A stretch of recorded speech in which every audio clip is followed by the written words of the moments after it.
Hello friends, आज हम जो मेडिको लीगल केस के बारे में बात करेंगे, इसमें पेशेंट के पोस्ट सर्जरी आई में इन्फेक्शन हो गया और बाद में इसकी आई का इन्यूक्लिएशन करना पड़ा।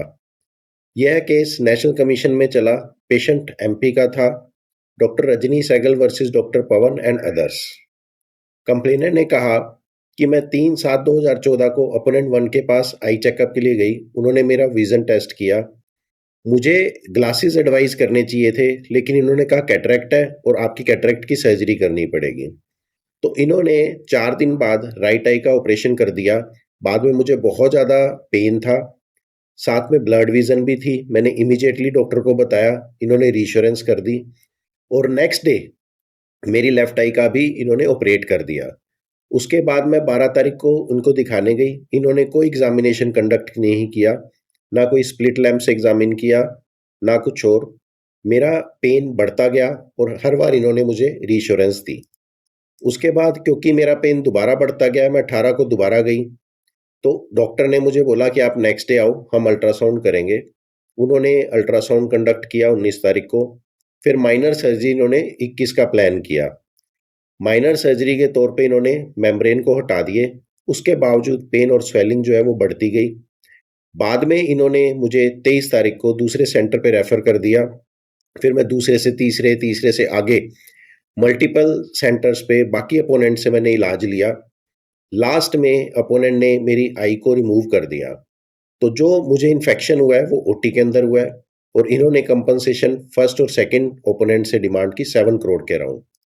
डिफेंस में डॉक्टर्स ने कहा कि पेशेंट हमारे पास 3/7/2014 को आया। पेशेंट की डिमिनिश्ड विजन थी ड्यू टू हाई हाइपरमेट्रोपिया। जब हमने एग्जामिन किया, पेशेंट के अर्ली कैटरेक्ट था और विजन से जो ग्लासेस हमने लगाए थे, हाई ग्लासेस उसके लगे, 7.5 और 8 डायोप्टर के लेंसेज लगे। उसके बाद इनकी विजन लगभग 6/9 या 6/6 आ गई थी। जब डिस्कशन हुआ तो पेशेंट, क्योंकि डॉक्टर था, वो कहते कि मैंने ग्लासेस नहीं लगाने हैं, आप इनको हटाओ। पेशेंट लेसिक ऑपरेशन के लिए अनफिट था, तो हमने फेको इमल्शन विद इम्प्लांटेशन और मल्टीफोकल लेंस प्लान किया, जो कि एक्सेप्टेबल मेथड है जहां पे लेसिक के पेशेंट अनफिट होते हैं। उसके बाद हमने इन्फॉर्म कंसेंट लिया और हमने ऑपरेशन किया। सबसे पहले हमने सर्जरी की राइट आई की और नेक्स्ट डे इनका जो विजन था वो 6/9 था, जिससे इन्होंने हैप्पी होके ये था कि लेफ्ट साइड का भी ऑपरेशन कर दो। अगर उसमें कोई दिक्कत होती तो ये दूसरा प्रोसीजर करवाती ही नहीं, और दोनों प्रोसीजर टोटली अनइवेंटफुल रहे। कोई ऐसी प्रॉब्लम नहीं आई। हमने हालांकि इनको 12th को बुलाया था, लेकिन ये हमारे पास 12th को आई ही नहीं। ये हमारे पास 19th को आई और जब हमने एग्जामिन किया तो वहां पे हमें थोड़ा सा प्रॉब्लम लगी। हमने हाथों हाथ अग्रेसिव ट्रीटमेंट स्टार्ट कर दिया था, लेकिन पेशेंट को दोबारा 20th को बुलाया। अगेन वो 20th को नहीं आई, 21st को आई। तो जो एक्सुडेटिव मेम्ब्रेन था एंटीरियर चैम्बर से, वो हमने रिमूव किया विद इंट्राकैमिरल एंटीबायोटिक्स हमने उसमें डाली। तो हमने जो कुछ भी किया एज पर लिटरेचर किया, लेकिन पेशेंट की पुअर कंप्लायंस और डिटोरेटिंग कंडीशन के कारण हमने उसको रेफर किया। हमारा जो ओटी है वो एनएबीएस सर्टिफाइड है और हेपा फिल्टर उसमें लगे हुए हैं। रूटीनली समय से हम टेस्ट कराते रहते हैं जिसमें जीरो बैक्टीरिया आता है ऑपरेशन थिएटर में। इवन उस दिन की इन्होंने लिस्ट प्रेजेंट की जिसमें बहुत सारे ऑपरेशन किए थे, तो किसी भी पेशेंट के कोई भी इन्फेक्शन नहीं हुआ। ये प्रॉब्लम पेशेंट के नॉन कंप्लायंस के कारण हुई है, प्लस पेशेंट ने हाइजीन मेंटेन नहीं किया, उस कारण हुई है। तो इस बेसिस पे इन्होंने इस प्ली को रिजेक्ट करने की अपील डाली। नेशनल कमीशन ने ऑब्जर्व किया कि जो बोलम टेस्ट था वो आज की डेट में स्टैंड नहीं करता। आज की डेट में जो एरा है वो पेशेंट ऑटोनोमिक है, तो ऐसे में इन्फॉर्म कंसेंट प्रॉपरली पेशेंट को दिया जाना चाहिए। अब जो नेशनल कमीशन के आगे इश्यू था कि क्या इन्फेक्शन ओटी में हुआ या पेशेंट के कारण हुआ। दूसरा जो इशू था कि रेफरल में डिले किया है या डिले इन प्रेजेंटेशन था। तो नेशनल कमीशन ने जो ऑब्जर्व किया कि पेशेंट एक क्वालिफाइड होम्योपैथिक डॉक्टर है, वो अपना हाइजीन मेंटेन कर सकती है। तो सर्जरी के बाद यह कहना कि उन्होंने अपना हाइजीन प्रॉपर मेंटेन नहीं किया, थोड़ा सा ठीक नहीं लग रहा कि ऐसा हो सकता है। तो इन्होंने ये प्ली तो रिजेक्ट कर दी।